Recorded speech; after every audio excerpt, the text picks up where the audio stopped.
Euclides, boa noite para você, meu querido. Obrigada por atender nosso convite, vir aqui para conversar conosco, falar um pouco mais de geopolítica, né? Dado essa configuração de mundo que a gente está vivenciando.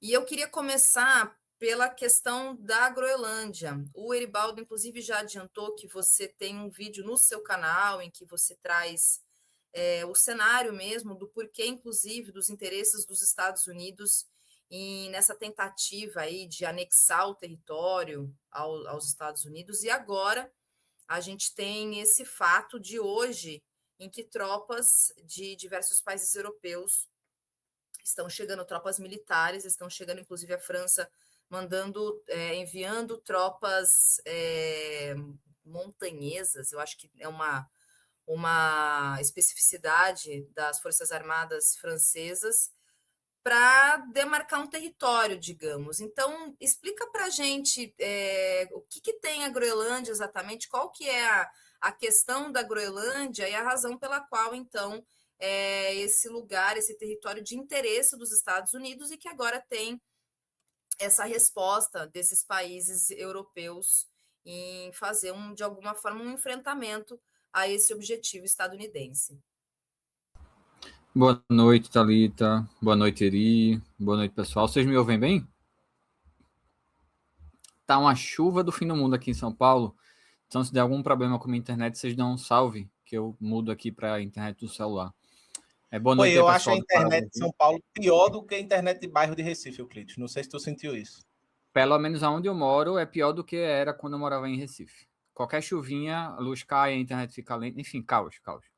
A estrutura dessa cidade não dá conta do tamanho dela, não. Boa noite, pessoal que está acompanhando a gente. De novo, obrigado pelo convite. Groenlândia, tá? Eu vi, hoje a gente teve várias informações sobre vários países anunciando, né, que enviariam tropas para a Groenlândia para prestar um apoio à Dinamarca. Eu acho que o primeiro ponto a se salientar sobre isso essa é uma rusga, um conflito, um problema intra-OTAN, né? A Dinamarca, que controla a Groenlândia, ela é membro da OTAN. E essa confusão, esse problema com os Estados Unidos que querem a Groenlândia, para si, então é um conflito intra-OTAN e o tema da OTAN está aparecendo várias vezes quando se fala sobre isso. Trump falando que não se importaria em sacrificar a OTAN pela Groenlândia, políticos dinamarqueses falando que se os Estados Unidos invadirem a Groenlândia é o fim da OTAN. Então, mais de um país membro da aliança que é subordinado aos Estados Unidos, a gente nunca pode esquecer isso.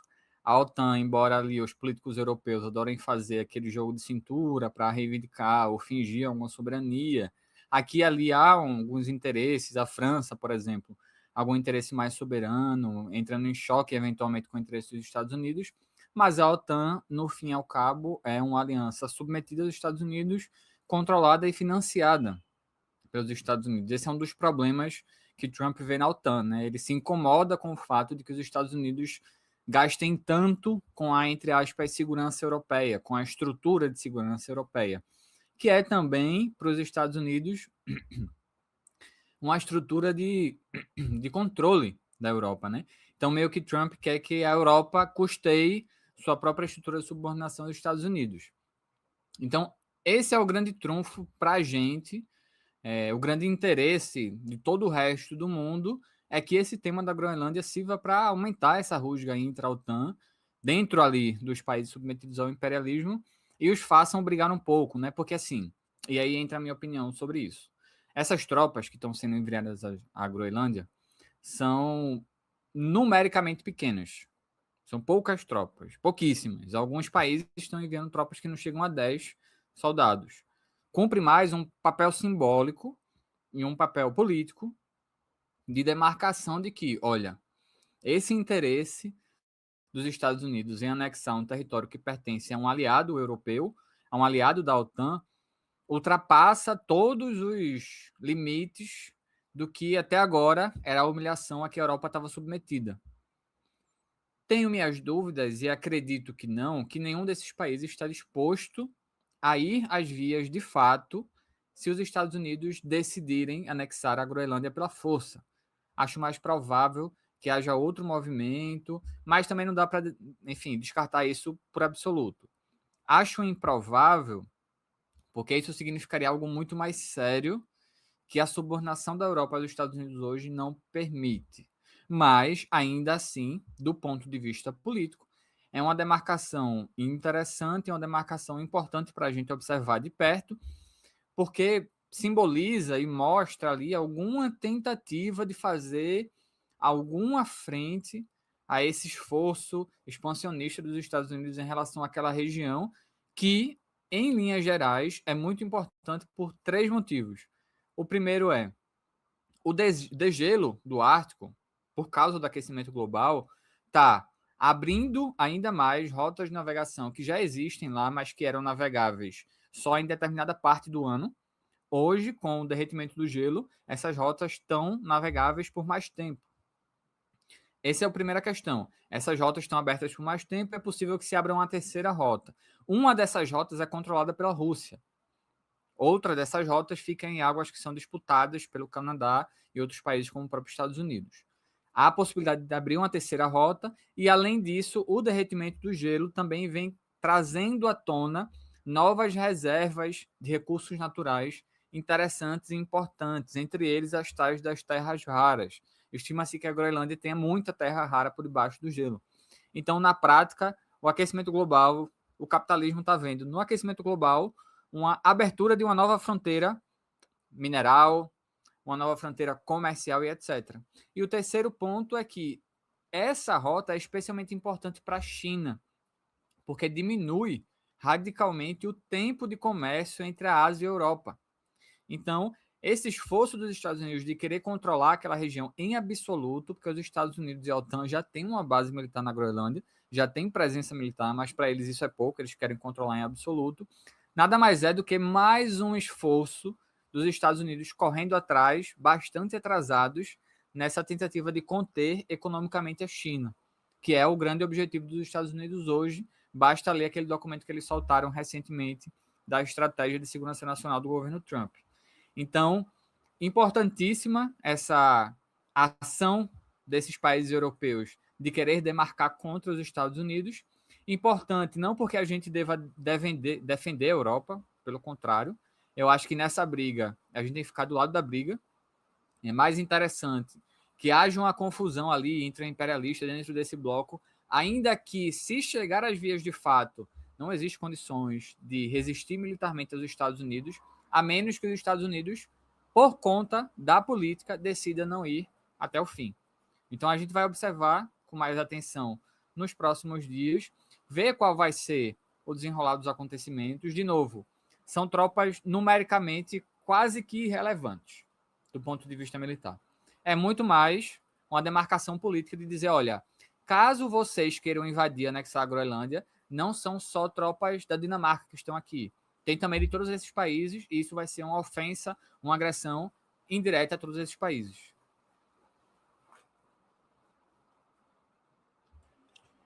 Oi, Euclides. Aproveitar que tu tá aqui para trazer também a oportunidade da gente conversar um pouquinho sobre o teu vídeo, que eu acho que ficou muito bom, né? Até falei que achei que foi um dos vídeos mais legais que tu trouxe pela capacidade que tu teve de expor alguns elementos, como as rotas comerciais que passam ali pelo Ártico e da qual a Groenlândia teria um papel central, né, dentro dessa disputa, exatamente por conta tanto do degelo do aquecimento global, né, que possibilita a abertura de rotas sem barcos quebra-gelo, e essa disputa está em aberto, né? Você vai ter a Rússia ali, como tu mostra, com muita influência nessa região, até por conta da larga costa que a Rússia tem voltada para o Ártico. Você vai ter a influência de outros países dali, inclusive a própria Dinamarca, por conta da Groenlândia, etc., do próprio Estados Unidos, através do Alasca, o Canadá também ali um pouco, e da China querendo cada vez mais fazer parte dessa disputa. Essa disputa pode, como disse o pessoal, como está implorando o pessoal aí no chat, pode ser o estopim de uma implosão da OTAN, de uma crise dentro da OTAN, ou pode servir, pelo contrário, para, apesar da crise, a OTAN se manter como uma força militar muito forte e continuar tentando sua ofensiva de isolar a China e impedir a China de avançar por rotas comerciais mais favoráveis ao seu projeto de nação, né? É uma boa pergunta, dá pano para manga, né? Eu também gostei muito desse vídeo, acho que foi o vídeo que eu mais gostei de fazer, tanto de elaborar o processo de estudar, de gravar, deu um trabalho danado para editar, mas quem não viu, corre lá, dá uma olhada, fez num formato mais longo mesmo, mais detalhado, mas eu achei importante fazer assim. Mas sobre a implosão da OTAN, né?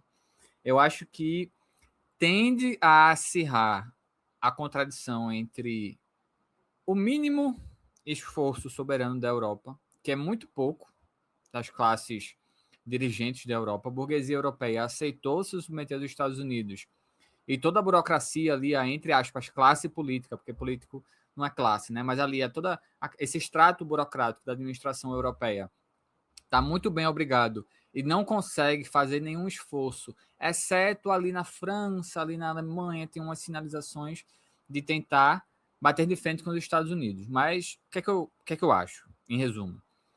Eu acho que isso tende a acirrar contradições dentro da OTAN, mas que por si só não vai significar implosão. Porque para a OTAN implodir, os Estados Unidos entram na equação. Os Estados Unidos vão permitir a implosão da OTAN, os Estados Unidos vão abrir mão da OTAN e partir para o eu sozinho em absoluto, porque é isso, os Estados Unidos têm, com Trump, dado esse giro de 180 graus para cuidar, entre aspas, dos próprios assuntos e cuidar menos das questões europeias. Essa talvez seja a grande divergência entre Trump e aquela política do mais do mesmo entre republicanos e democratas, que faziam aquele jogo de política externa muito parecido até aqui. Trump vem e derruba isso em absoluto, cria, enfim, solta um grande dane-se para a Europa, tenta resolver a questão com a Rússia, mesmo que isso signifique colocar a Ucrânia de joelhos em absoluto, a Europa tenta ali dar alguma sustentação, alguma sobrevida à Ucrânia, esse impasse ainda existe. Então, para a OTAN implodir, a gente tem que pensar como é que os Estados Unidos entrariam nessa equação. Eles abririam mão da aliança? Aceitariam sua implosão? Se retirariam dela e deixariam a Europa sozinha? Eu tendo a acreditar que não, porque a OTAN significa também uma extensa rede de ocupação militar da Europa. A Europa é militarmente ocupada pelos Estados Unidos. A Alemanha é lotada de tropas dos Estados Unidos desde a Segunda Guerra Mundial. Então aí é que está. Para a OTAN implodir, para a Europa romper com os Estados Unidos vão tirar essas tropas de lá, vão assumir uma retórica de ocupação aberta, vai ter enfrentamento? Não vai ter enfrentamento com as tropas dos Estados Unidos lá.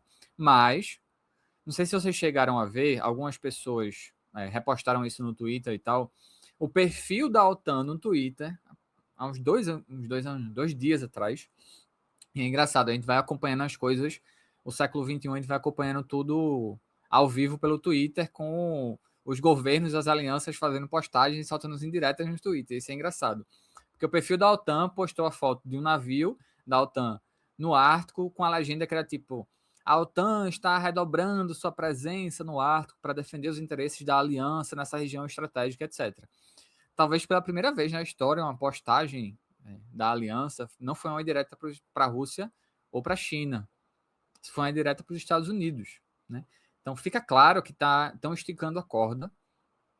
Trump, pelas suas características pessoais também, embora o indivíduo não explique tudo, ele explica bastante coisa. Ou ele simboliza também bastante coisa, ele vocaliza bastante coisa.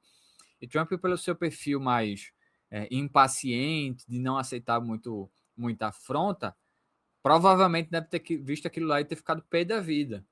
Porque é isso, né? Ainda que a aliança esteja subordinada aos Estados Unidos, ainda existe uma extensa relação aí, uma extensa margem de manobra para alguns países europeus, a menos que tudo chegue ao limite. Se chegar ao limite de um confronto aberto ou de alguma disputa mais aberta, quem vai ser o fiel dessa balança é os Estados Unidos, porque financia a aliança, porque mantém a ocupação militar da Europa e porque mantém uma extensa rede de bases pelo mundo inteiro, né? Talvez a gente possa definir a OTAN como a extensão da política externa e da política militar dos Estados Unidos para a Europa. Os Estados Unidos não vão abrir mão disso. por mais que Trump queira diminuir os gastos com a segurança europeia, quer fazer os europeus financiarem sua própria submissão, a estrutura criada nesses anos de expansão da OTAN não vai ser aberta, não vai ser entregue, eles não vão abrir mão disso muito fácil ou sem brigar pela sua continuação de outros meios. Então, acho que não, a OTAN não vai implodir por causa da crise na Groenlândia, mas isso acirra vários interesses, várias disputas, e acirra a própria contradição da Europa, né? Porque venhamos e convenhamos, se a Europa quisesse fazer algum esforço soberano hoje, ela tinha que fazer negociações com a Rússia e com a China e aproveitar esse momento dos Estados Unidos para também diminuir um pouco da sua dependência. Não foi isso que a Europa fez. Escolheu fiar a Ucrânia em absoluto, escolheu confiar no governo Biden e nos democratas de que a guerra contra a Rússia poderia ser vencida, e eu bato nessa tecla para encerrar muito. A Rússia não venceu a guerra na Ucrânia ainda, porque ela está fazendo escolhas do ponto de vista militar de cozinhar a Ucrânia em banho-maria. Há pouco tempo, há poucos dias, a Rússia, em uma noite, fez um ataque contra Kiev que deixou a cidade no auge do inverno, sem energia elétrica, por vários dias, a ponto do prefeito de Kiev, a capital da Ucrânia, recomendar que a cidade fosse evacuada, que quem pudesse sair da cidade saísse, porque a cidade estava sem abastecimento no auge do inverno, temperaturas de quase menos 20 graus. A Rússia conseguiu fazer isso em uma noite. Isso foi uma extensa resposta. Uma resposta à demora das negociações, uma resposta ao ataque à residência de Putin, uma resposta à captura do petroleiro russo saindo da Venezuela. Mas isso demonstra que, se a Rússia quiser subir o tom e pisar no acelerador, ela consegue. Mas ela está fazendo o papel de cozinhar a Ucrânia eternamente, enquanto a Europa acha que só dinheiro vai manter a Ucrânia viva contra a Rússia. Não vai. Está chegando num momento em que a única forma de ajudar de fato a Ucrânia contra a Rússia é enviando tropas. E se algum país europeu se arriscar a enviar tropas, aí a gente pode falar em guerra generalizada, ou talvez no início dela. Até lá, não. Então é isso. A OTAN vai implodir por causa da Groenlândia? Não, não acho que vai. Seria muito impressionante para mim se acontecesse. Mas é maravilhoso ver essas rusgas entre a Europa e os Estados Unidos, e eu espero que elas se aprofundem ainda mais, porque essas contradições aí no seio do imperialismo são o que podem dar algum ar, pode deixar o resto do mundo respirar um pouco mais. Eu sempre brinco que os Estados Unidos vivem eternamente num status de guerra civil latente. E eles só conseguem evitar que essa guerra civil estoure levando guerra para o resto do mundo. Eles literalmente canalizam esse esforço para o resto do mundo para evitar que isso aconteça dentro do seu país. Talvez nossa geração veja o estouro de uma guerra civil nos Estados Unidos para dar um pouco de paz para o resto do mundo. Eu, pelo menos, espero ver isso ainda em vida. Aliás, Euclides, deixa eu pegar um gancho nessa sua última fala, porque aqui até inclusive perguntaram, e a gente falou bastante no começo do programa, sobre essa conjuntura, esse tensionamento, né, que a política do Trump, através do ICE, tem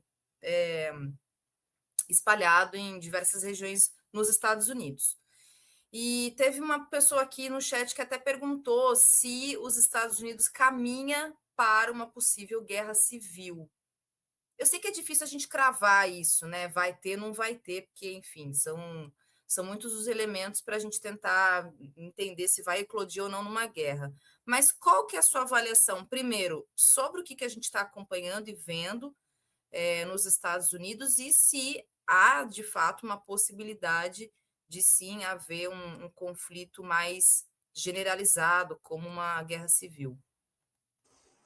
Ô, Thalita, rapidinho, só para dizer assim, a situação social dos Estados Unidos é tão dramática em tantas frentes, e só para dar um exemplo, os Estados Unidos vive hoje uma crise de drogas, né? Então, muitos problemas com drogas. Só a crise de opioides, os Estados Unidos chegou ao número de 100 mil mortes anuais.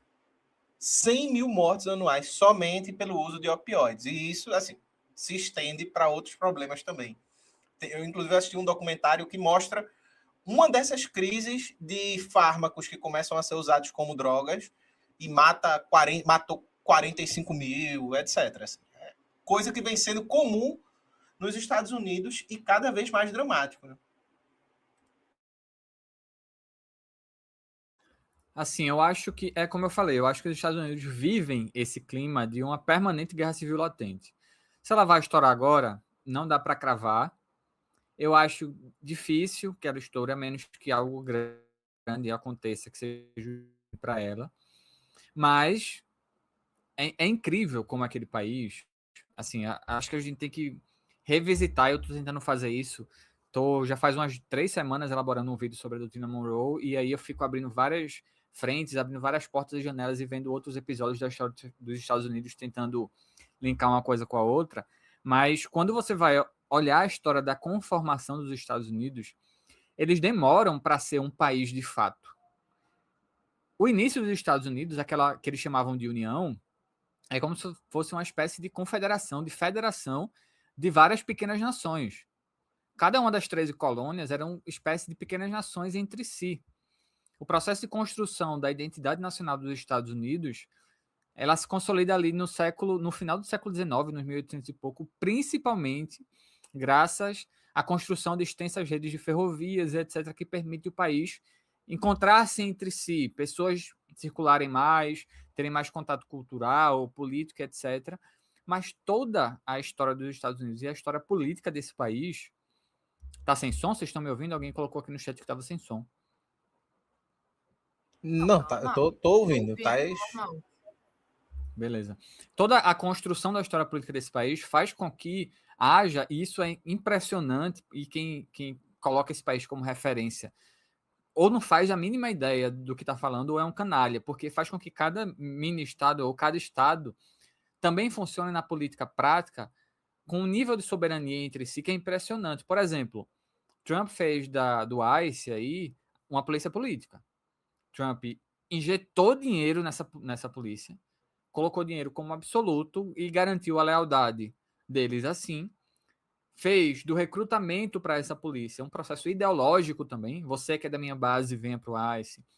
Você que acredita no nosso projeto político, venha para a polícia, etc. Então, não é só um vínculo empregatício, tem um vínculo ideológico aí. E aí, quando teve aquele assassinato da moça lá em Minneapolis, eles mataram alguém que era tudo que eles não podiam matar, né? Era estadunidense, era branca, a mulher era tudo junto que eles não podiam ter feito. E estourou aquelas manifestações. O governador do estado mobilizou a Guarda Nacional. E aí que tá, a Guarda Nacional dos Estados Unidos, em cada estado, responde ao governador, não ao governo federal. O governo federal controla outras tropas, como o Exército, enfim, a própria ICE, etc. Então, tem uma série de atravessamentos mesmo de ordem política, da força, em que os estados, os grupos políticos, eles têm também à sua disposição tropas permanentemente, tanto os estados quanto o governo federal. Então, algo pode ser o estopim para uma guerra civil nesse país, com certeza, é o que eu digo, ele vive nesse estado de um barril de pólvora prestes a explodir e que consegue canalizar isso para outros aspectos da vida política, especialmente na política externa, levando guerra para o resto do mundo. Pode ser que chegue algum momento em que essa contradição se acirre em absoluto e a gente veja algo acontecer. Por exemplo, e aí um palpite completamente aleatório para encerrar. O que Trump quer fazer nos Estados Unidos, especialmente esse projeto de reindustrialização acelerada do país, ela não pode acontecer em um mandato. Não dá tempo. Você não reindustrializa o país tão rápido. Trump está disposto a sair do governo quando acabar o mandato dele? Trump está disposto a tentar eleger um sucessor? Trump está disposto a tentar outro... O que é que Trump está disposto a fazer? Tentar alguma modificação constitucional que permita ele passar mais tempo? Ele pode tentar, de repente, um segundo golpe, porque ele tentou lá atrás, naquele circo do Capitólio, inclusive, nos quais os bolsonaristas aqui tiveram uma inspiração interessante para pensar o 8 de janeiro. Nada indica, ou melhor dizendo, tudo indica que Trump não respeita os ritos da democracia liberal e burguesa dos Estados Unidos. Isso faz dele, inclusive, tão atraente para sua base e para essa parcela da burguesia estadunidense que está querendo reorganizar o mundo, né? Talvez a questão da sucessão e a questão eleitoral, quando acabar o mandato de Trump, e aí tem muita água para rolar ainda, segundo ano do governo Trump entrando agora, nada indica, melhor dizendo, tudo indica que muita coisa vai acontecer até lá, mas talvez a questão do pós esse mandato acirra ainda mais essas contradições dentro do país, né? E é como eu digo, e eu repito isso em qualquer lugar, só com esse país afogado em luta interna é que o resto do mundo vai ter algum grau, alguma possibilidade de tentar caminhos alternativos, né? Então eu acho que a gente não pode cravar agora guerra civil, etc. Claro, a nível de fala, a nível de agitação, a nível de denúncia, a nível até de chamar um pouco a atenção para o que a gente fala, para o conteúdo que se faz na internet, é útil falar em guerra civil, porque chama a atenção para um aspecto pouco conhecido da política dos Estados Unidos. Mas não dá para cravar, e muito menos para negar, porque é um país que vive sempre à beira desse conflito interno. Oi, Euclides, o pessoal do chat está debatendo muito sobre essa tua fala, que é o elemento de ir numa guerra civil a classe trabalhadora estadunidense, né? Tem toda essa questão. Ia ser um massacre, uma coisa bastante violenta. Como é que se lida com isso, né? Mas eu acho que tem uma outra questão que eu queria colocar para tu, que é dentro desse xadrez geopolítico, me parece que, como assim, tentando ler, até pelo que tu colocou no vídeo, conversando contigo também lá no grupo, de que economicamente os Estados Unidos parece que percebeu que não pega mais a China, né? Muito, muito difícil, o nível de crescimento e de avanço tecnológico chinês é impressionante. E até pelo modelo de governo chinês, é muito difícil que o capitalismo consiga produzir algo que dê conta dos Estados Unidos conseguir pegar a China no contexto atual. Porém, militarmente, ao contrário do que vem se falando muitas vezes na internet, no Twitter, etc., de que parece que a China já passou e que é só uma questão de tempo, me parece que tu vem colocando que não é bem assim. Que militarmente essa disputa entre Estados Unidos, China, principalmente, não está nesse nível. Muito menos esse discurso sobre multipolaridade. Inclusive, a Rosa também trouxe algumas críticas a esse discurso aqui. Esse discurso sobre multipolaridade, como se já estivesse estabelecida essa multipolaridade, fosse algo muito já colocado, já favas dadas, ou como se fosse para os próximos dias, né, para depois de amanhã, por assim dizer. Essa disputa de Estados Unidos e China está realmente a vias de ser finalizada no sentido de uma ordem global multipolar, de uma China que passou economicamente e militarmente os Estados Unidos, ou, ao contrário dessa impressão, a coisa muito mais profunda e militarmente os Estados Unidos ainda tem muito cartucho para queimar? Acho que essa questão de multipolaridade das duas, uma. Ou é usado como um engodo, ou é um discurso um pouco iludido, sabe? Um discurso muito do o que eu quero que aconteça e eu vou falar como se isso fosse se concretizar por si só.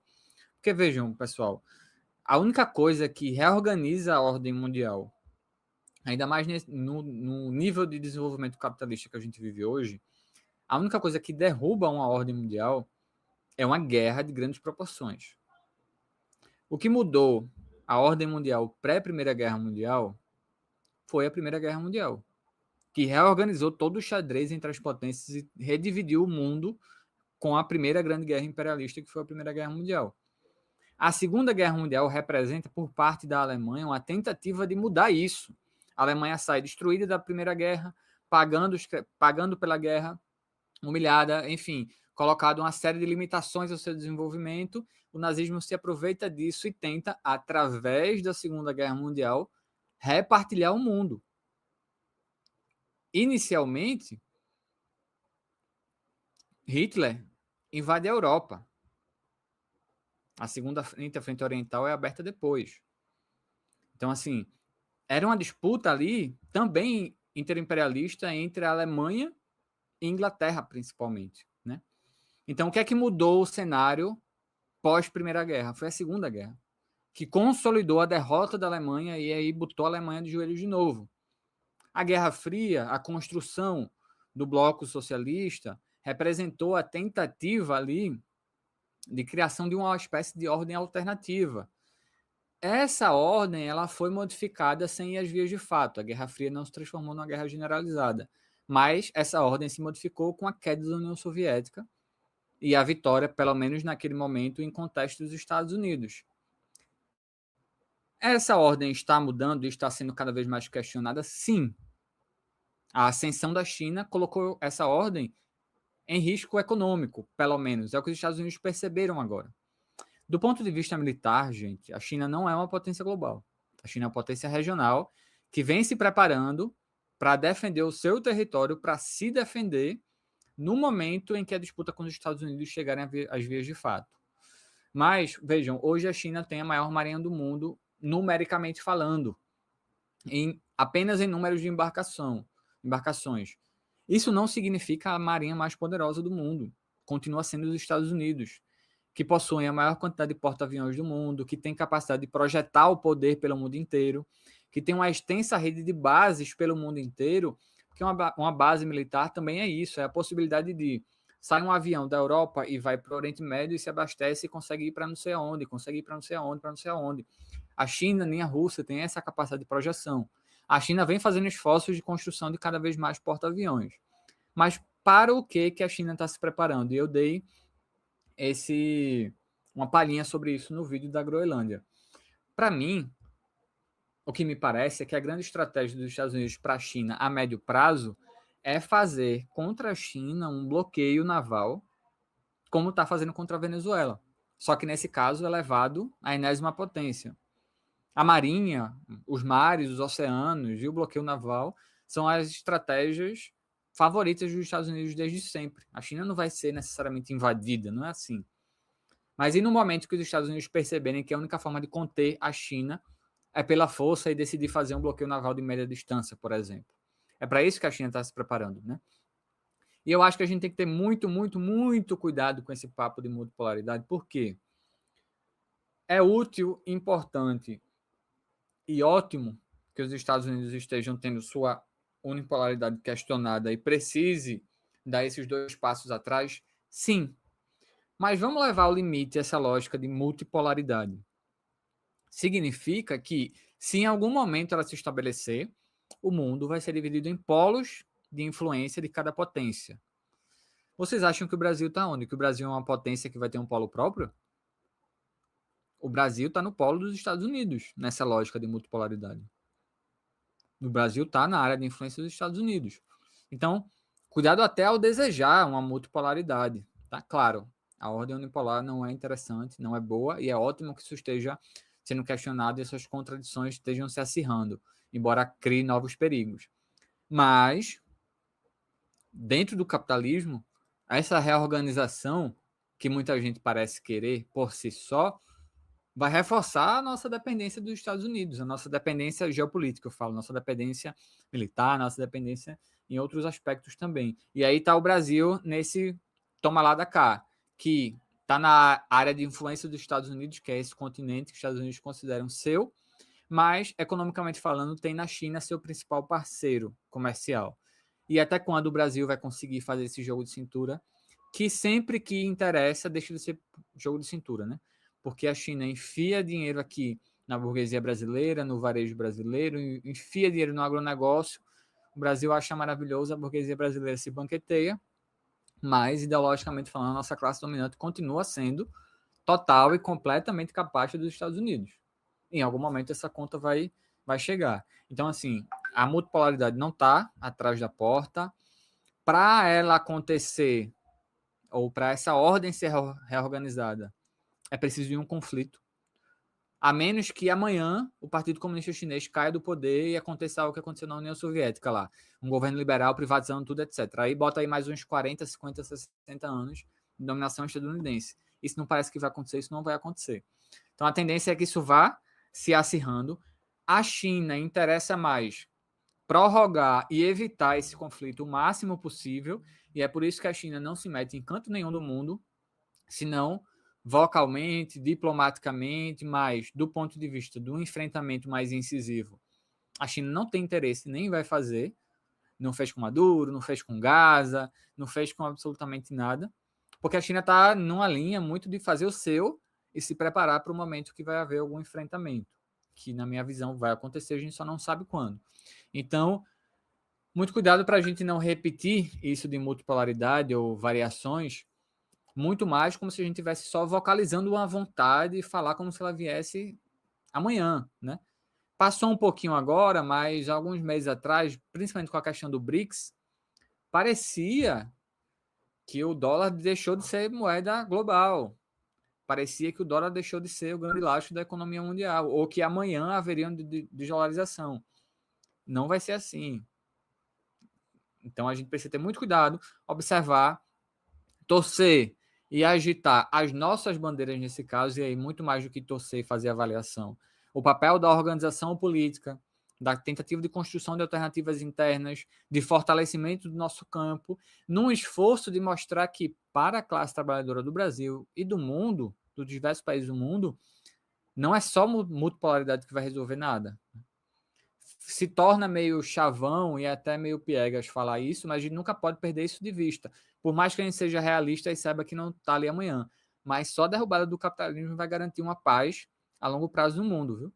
Porque enquanto tiver capitalismo, vai ter guerra, porque o capitalismo precisa disso, precisa queimar a produção da indústria bélica, precisa queimar o capital que é gasto em armamento. E a única forma de queimar esse capital é gastando esse armamento, é fazendo guerra pelo mundo. E, Euclides, neste tabuleiro, eu queria muito te ouvir sobre este acordo que agora foi efetivamente feito, né, entre Mercosul e União Europeia, né, que inclusive a expressão bastante colocada que é o carros por vacas, né? Tem um artigo muito bom no Outras Palavras, inclusive, que fala justamente que é um processo de uma neocolonização do Brasil pelos termos do acordo. Dentro do que você acompanhou e viu esse acordo, o que você pode dizer sobre essa relação aí desse acordo Mercosul e União Europeia? Eu acho que é mais do mesmo e chovendo molhado até a gente falar sobre como esse tipo de relação, esse tipo de acordo só aprofunda as relações de dependência do país, compromete qualquer esforço ou possibilidade de complexidade produtiva, mata o que restava de indústria interna, né? Porque a indústria nacional e a burguesia nacional não tem aqui, mas tem uma indústria interna, uma burguesia interna. O que existia de complexidade produtiva aqui no Brasil vai morrer ao longo do tempo. E a gente vai mais uma vez fornecer produto primário, de baixo valor agregado, que produz pouco emprego, que não precisa de emprego qualificado, que não precisa de universidade para gerar mão de obra qualificada, e a gente vai importar carro, a gente vai importar itens mais complexos e achando isso maravilhoso. Isso que eu acho incrível. Porque quando você vai olhar quem estava comemorando o acordo, você vai ver desde petista até liberal, até Paulo Guedes, que estava torcendo para conseguir assinar esse acordo, não conseguiu fazer no governo Bolsonaro. Você vai olhar Milei, é a verdadeira frente ampla. Tá todo mundo, menos a gente, comemorando esse acordo como se fosse mil maravilhas. E eu me pergunto, eu me pego me perguntando duas coisas. Primeiro, como alguém acha que é possível que um acordo seja positivo ao mesmo tempo para o Brasil e para a indústria europeia, principalmente alemã nesse caso? E a segunda coisa, como é que a pessoa olha para o lado e vê Milei comemorando junto o acordo e acha que está tudo bem, né? E aí eu vi vários desses influencers aí que cumprem um papel de cachorro louco do petismo na internet, né, de defender o que tem de defensável, defendendo com unhas e dentes, fazendo todo tipo de argumentação, e aí chegava a pobreza argumentativa de dizer que se você está criticando é porque você não leu o acordo. E para essa galera, eu só digo uma coisa, viu? O governo passa e o governo acaba, a torneira fecha, e em algum momento a conta do que essa galera defendeu chega, porque se essa galera tivesse na oposição, se fosse o governo Bolsonaro fazendo todo esse esforço para fechar esse acordo e conseguindo fechar esse acordo, tenho certeza que está todo mundo caindo de pau no acordo Mercosul-União Europeia, e criticando Paulo Guedes, e criticando Bolsonaro, e dizendo que estava aprofundando a dependência do Brasil, e etc. Como não é, como mais uma vez é o petismo conseguindo dar para a burguesia brasileira o que as faces mais agressivas da burguesia e do liberalismo não conseguiram fazer, estão todos esses defendendo, né? E é um papel um pouco patético até, porque eu fico me perguntando, ou pensando, se eu fosse uma dessas figuras aí, petistas, com alguma projeção na internet, numa sinuca de bico dessas, eu ia ficar calado esperando o tempo passar para não me comprometer a defender isso, se eu fosse uma dessas galera. Mas não, eles precisam cumprir o papel com empenho e com esforço de fazer a defesa do indefensável, porque é isso. O acordo ficou conhecido como carros por vacas. Aí a galera vai achar, ai, que incrível, a gente vai só dar carne e vai ganhar carro aqui no Brasil mais barato. Que incrível, mas e aí? Quantos empregos a produção de carne pelo agronegócio no Brasil gera? Quantos empregos qualificados é preciso para isso? Compara com a produção de um carro, até com a montagem de um carro, se não quiser falar com a produção. Então, a longo prazo, isso vai aprofundar aquilo que já existe hoje, né? O caráter primário exportador e dependente da economia brasileira. A gente não tem motivos para comemorar, e eu acho, inclusive, bom que, do ponto de vista da comunicação, esse campo que se conforma, muito também em torno do Farol Brasil, tenha sido um dos poucos a bater o pé e mesmo sob todo ataque dizer isso aí é uma merda. Porque aí a conta daqui a pouco chega. Né? Daqui a pouco a gente vai conseguir dizer, olha aqui, tá vendo o que a gente falou? Claro, né? Não é uma espécie de se congratular com a desgraça do país, mas é de dizer, olha, a gente apontou que isso seria responsável por piorar a situação do país e vocês acharam maravilhoso, porque, mais uma vez, é o petismo conseguindo entregar para a burguesia aquilo que a direita mais raiz não consegue fazer. Aliás, um dos que escrevem, que assinam, né, esse artigo, no Outras Palavras, é o Paulo Nogueira Batista, que está assim, mais longe, mas muito longe de ser crítico aos governos petistas enfim, Aliás, eu já chamei ele para vir aqui, mas ele não me respondeu. E ele foi muitíssimo atacado, porque ele fez assim, críticas duríssimas em relação a esse acordo, e ele, inclusive, manifestou, assim, até de maneira, da parte dele, surpreendente, por conta dos ataques que ele recebeu, justamente pela crítica que ele fez em relação a esse acordo.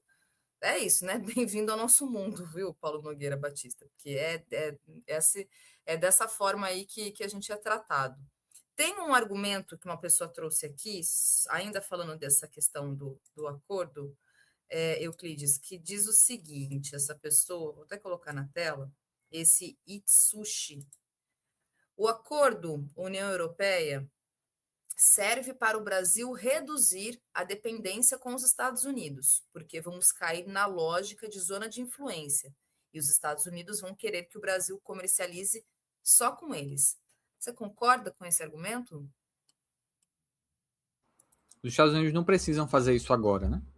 Pode ser que em algum momento chegue no limite de querer obrigar o Brasil a fazer isso, mas aí precisa acontecer muita coisa para chegar a essas vias de fato. É o que os Estados Unidos estão tentando fazer agora com a Venezuela, impondo, ou pelo menos vocalizando, que a Venezuela só vai poder comprar produtos estadunidenses com dinheiro do petróleo, e impondo a quem a Venezuela vai poder vender o petróleo, etc. Então, tentando estabelecer uma relação visivelmente neocolonial ali, até de definir com quem a Venezuela pode ou não pode negociar. Esse acordo, gente, não vai diminuir a dependência ou não vai tirar o Brasil da zona de influência dos Estados Unidos.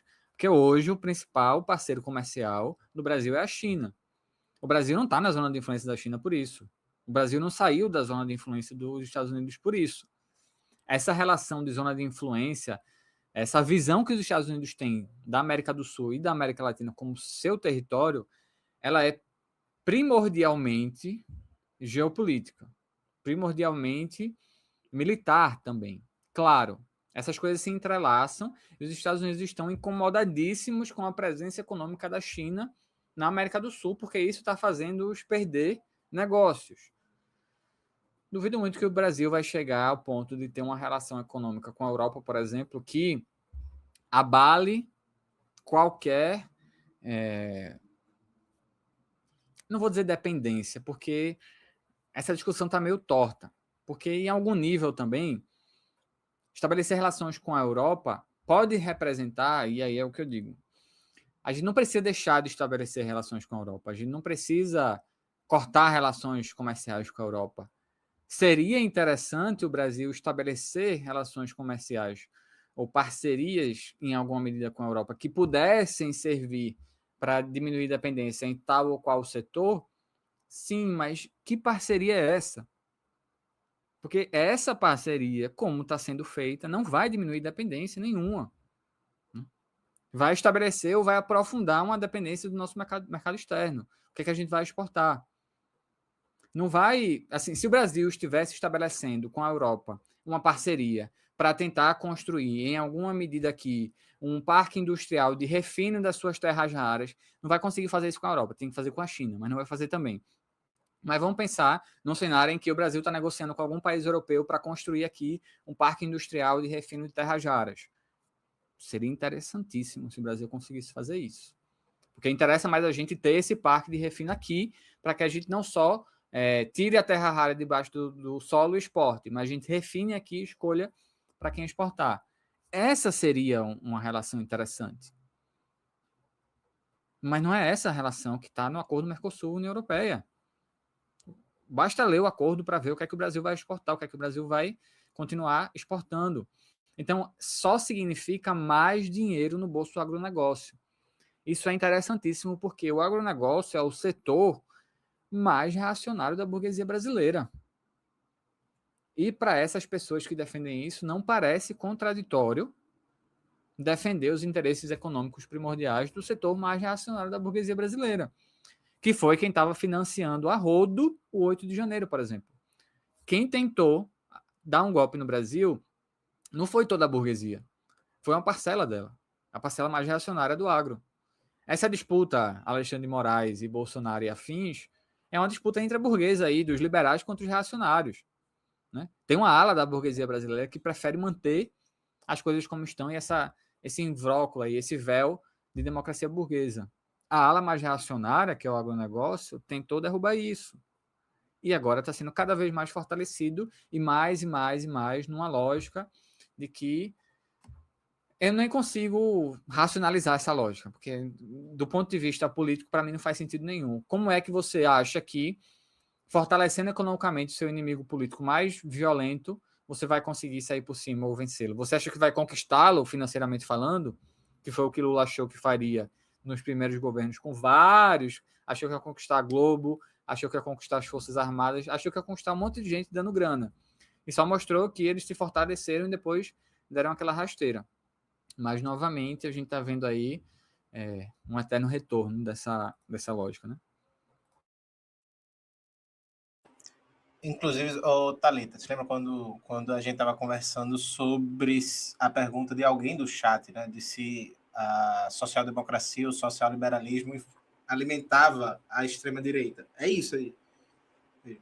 Como a política do PT não consegue ultrapassar esse limite, nunca conseguiu ultrapassar esse limite de romper, ou de pelo menos começar a tensionar politicamente com esses setores econômicos que dominam a política brasileira, como o agronegócio, né? Como ele nunca vai fazer, ele não consegue fazer isso, ele vai alimentar a extrema-direita. Agora, é porque Lula quer, ou o PT quer alimentar a extrema-direita? Não. Saca? Esse é um ponto que eu acho que é importante, que termina as paixões na política ocultando um dado que é óbvio, assim, tipo, quem ganha com isso? Quem ganha com esse acordo? Quem ganha com, por exemplo, o pessoal fica falando da bomba atômica, feito a gente falou ontem, o pessoal fica falando da bomba atômica, mas para tu construir uma bomba atômica, tu tem que ter uma indústria absurda, um investimento absurdo em pesquisa. Físico, engenheiro, químico, os cacete. Para isso, vai dar para fazer com o arcabouço fiscal? Vai dar para a gente equipar o exército, para o nosso exército não ficar só pintando meio fio e botando véia para fazer golpe em Brasília? Então, assim, é complexo. O Euclides, continuando ainda nesse acordo, né, e nesse processo de ascensão das tensões do Brasil com os Estados Unidos, né, pelo menos do ponto de vista que já teve as tarifas, né, e o Brasil tem negócios com o Irã, e Trump ameaçou colocar tarifa para quem negocia com o Irã, e todo esse tipo de coisa, e veio justamente esse debate sobre a bomba atômica brasileira, que o Brasil precisa de uma bomba atômica para poder se defender, e etc. E aí circula aquele vídeo de Enéas pela milésima vez, pedindo a bomba atômica, esse tipo de coisa. Como o Hugo veio aqui, Rose veio aqui, ambos falaram um pouco sobre isso também. Como tu vê essa questão da capacidade que o Brasil tem hoje de apontar para a gente um projeto político de defesa e de fazer resguardar de maneira bélica a sua soberania. Não necessariamente o Brasil participar de uma guerra, mas para exatamente ter essa força bélica, exatamente para evitar que uma guerra chegue na gente. Né? Tu acha que há no Brasil essa possibilidade da gente construir? Quais são os horizontes dentro do atual governo e o que é que a gente precisa compreender nessa questão militar da soberania brasileira que tu acha que tem sido negligenciado no debate político? Capacidade e possibilidade sempre há, porque o Brasil consegue fazer muita coisa. Eu acho que às vezes a gente perde de vista também a potência que é esse país, a potência e potencial que é o nosso país, né? A capacidade que a gente tem de fazer muita coisa com pouco orçamento, a capacidade que a gente tem de fazer maravilhas científicas sem reforço nenhum do papel do cientista na sociedade, de um financiamento de qualidade para um pesquisador, de uma valorização de professores, pesquisadores, cientistas no Brasil, etc. Há quem diga, e eu não duvido em absoluto, que tendo financiamento e vontade política necessária para isso, o Brasil, especialmente a Marinha, aí, conseguiria assim, desenvolver nossa bomba atômica. Né? Não acho impossível, mas também não acho que a coisa mais importante seja essa, porque só o dinheiro também não vai garantir isso. Tá? Existe uma questão política sobre quem comanda a política de defesa, a quem a política de defesa está submetida, para defender que interesses e para defender que projeto de país. Eu acho que esse é o mais importante.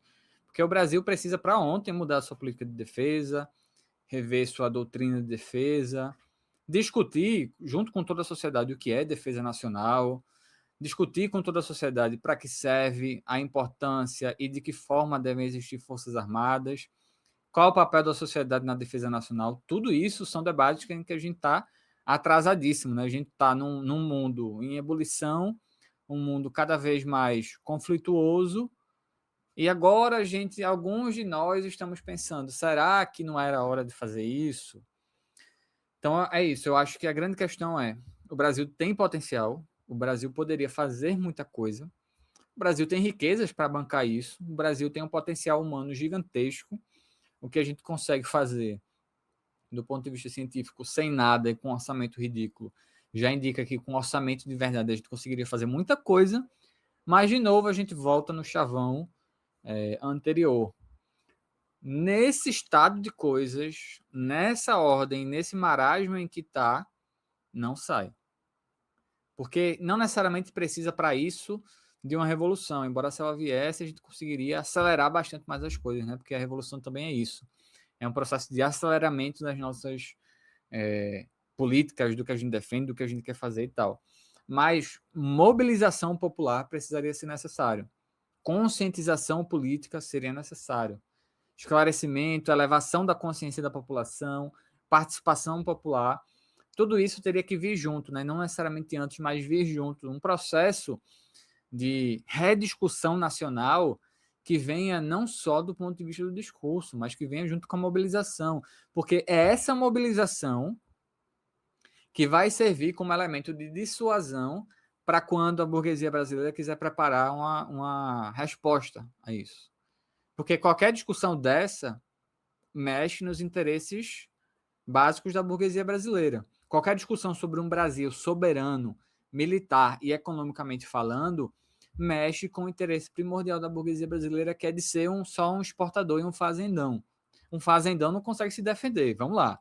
O Brasil tem uma política de defesa correta e forças armadas bem equipadas, precisa ter um parque industrial robusto, não cada vez menor como a gente está vendo agora.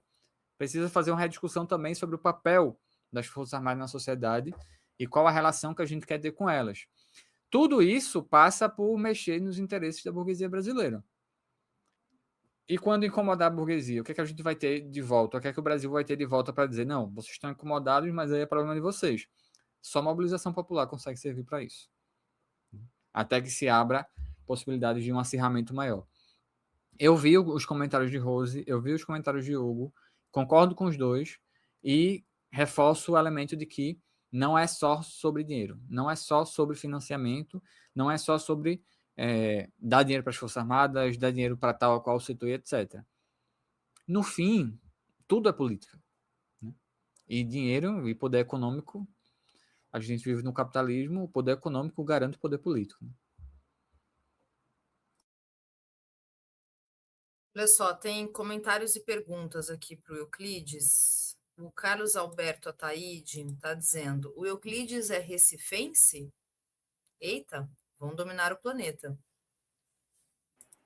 A gente já dominou, o pessoal é que ainda não foi informado. Eu sou de Recife, moro em São Paulo agora, em breve estou mudando para o Rio para estudar lá, mas sou de Recife, nascido e criado, e o sotaque continua forte, graças a Deus, tem que fazer um esforço especial para demarcar em todos os lugares que eu não sou daqui, né? Então, o sotaque é a principal bandeira. Bom, aqui também quem fala conosco, quem mandou mensagem, é Thaís Rogéria, dizendo: Euclides foi recomendado na live do canal do Tietê. O Félix Luz, eu nunca sei falar, acho que é Félix Luz mesmo, né, gente? Tá fazendo um comentário aqui. Você que é nazi, o tio Sam precisa de você. Comentando aqui sobre a questão dos Estados Unidos, né? Sumaia 5050 está perguntando para você, Ribaldo, qual é o nome do documentário? Eu não lembro. Eu nem sei qual que é o Eu documentário. vou ter que pesquisar para lembrar o nome desse documentário. Eu estava exatamente mandando uma mensagem ontem para minha sobrinha, porque tem um documentário sobre cogumelo que eu adoro, e eu queria rever e não consegui lembrar o nome de jeito nenhum. E o pior é que ela também não lembrou, aí fudeu. Mas tu falou do documentário agora aqui, que eu não ouvi tu falar do documentário, não. Não, foi antes de Não, você foi entrar. antes, no começo do programa. Bom, o que mais? Aqui tem pergunta para você, Euclides, olha só. Eu acho que é Cogumelos Fantásticos, não é o filme? Cogumelos Fantásticos, exatamente. Pô, cogumelo é um negócio fantástico, bicho. Eu sou fascinado por cogumelo. Por cogumelos não, por fungos no geral. Certo. Bom, olha só, Euclides, tem uma pergunta para você aqui, a Vitória Barros. Euclides, dentro desses termos, desse acordo, no qual você acha que é a estratégia do petismo e forças auxiliares ao petismo? Essa é a pergunta de $1 milhão, né? Aonde o governo acha que vai chegar. Eu acho que a gente também pensa um pouco errado, né? Como tentando achar uma racionalidade e um fim que não é o que o governo quer, né? Eu acho que é eternamente esse esforço de se mostrar como o melhor gestor da ordem. Então eu consigo garantir esse acordo que Bolsonaro e Paulo Guedes não conseguiram garantir. Eu consigo garantir que vocês vão receber mais dinheiro, enquanto, enfim, tal e tal governo não conseguiu garantir. É sempre um esforço, e aí, Eribaldo que é da psicanálise, eu sou só um curioso, tinha que fazer uma análise psíquica disso, né? Desse esforço de se mostrar como o mais capaz de representar a burguesia. Está procurando um pai. Eu acho que parece que o petismo quer ser adotado como filho pela burguesia brasileira. Não vai conseguir, né? Tem um texto genial, eu acho que é de Pedro Marin, que o título do texto é "Não importa os esforços, o sonho da burguesia brasileira é acabar com o petismo, ou acabar com o PT". No sentido de que o elemento, ou a origem, pelo menos miticamente falando, popular do PT nas origens, incomoda a burguesia brasileira. Isso é inegável, né? A burguesia brasileira tentou alternativas ao petismo, especialmente ali depois do golpe contra Dilma, especialmente ao aceitar Bolsonaro como uma possibilidade assim que ele decolou e Alckmin não decolou. Sempre bom reforçar que o candidato da burguesia ali era Alckmin, mas Bolsonaro decolou de um jeito que Alckmin foi para as cucuias e a burguesia abraçou Bolsonaro, percebeu que a merda que Bolsonaro fez era insustentável a longo prazo, deu para trás e aceitou Lula novamente, porque é isso, né? A prisão de Lula é um esforço para que o petismo não continuasse no poder. A soltura de Lula é um acordo para que Bolsonaro não continuasse no poder, já que era só Lula que conseguiria vencer Bolsonaro ali. Então, parece que o petismo, o PT no geral, quer mostrar-se como o mais capaz de gerir o capitalismo brasileiro e de dar à burguesia o que ela quer, enquanto dá migalhas à classe trabalhadora, né? Foi pelo menos os esforços dos primeiros governos petistas. O governo Lula 3 não dá para classificar assim. Não dá para classificar assim porque a classe trabalhadora não está ganhando nada nesse terceiro governo. Tem aqui e ali uns pontos pontuais, olha a redundância, uns elementos pontuais. Tem ali a isenção do imposto de renda para quem ganha até 5 mil reais de salário. Tem a suposta adesão à luta contra as classes por um, que é claramente a tentativa de transformar isso numa bandeira eleitoral desse ano. Vamos ver até onde Lula está disposto a ir, ou se vai só transformar isso numa bandeira eleitoral para mobilizar, e se depois de eleito vai matar essa promessa como matou outras tantas. Então, assim, cada vez mais a gente está percebendo, ou fica mais claro para quem quer e consegue ver, porque tem muita gente que não quer ver, que o esforço do PT desde o início, o esforço de Lula desde o início, foi mostrar para a burguesia brasileira que ele conseguiria fazer melhor que todos os outros a gestão do capitalismo para a burguesia. E consegue mesmo. Basta ver que a burguesia abraçou. Mas aí, cada um com seu cada qual, né? A construção de uma alternativa ao petismo tem que começar desde já. Já deveria ter começado, já deveria haver uma mobilização muito maior. Inclusive para se preparar para o pós-Lula, viu? Porque pós-Lula o PT vai implodir ali. Claro que não dá para cravar, porque não é adivinhação aqui, mas pós-Lula não tem nenhuma figura que mantenha o PT unido como Lula faz. Vai ser uma briga ali de cacique para ver quem consegue herdar o pouco que vai ter de herdar, porque muito do que Lula tem é ele, né? Não é PT, é Lula. Tanto que Lula não conseguiu transferir para Haddad em 2018. Mesmo Haddad sendo simpático do jeito que ele é. Mesmo sendo Haddad sendo aquele posto de simpatia, né? Consegue ser menos simpático do que eu. Carisma Haddad de uma consegue. samambaia, né? Consegue ter menos carisma que eu. E olha que eu não sou muito esforçado com carisma. Mas...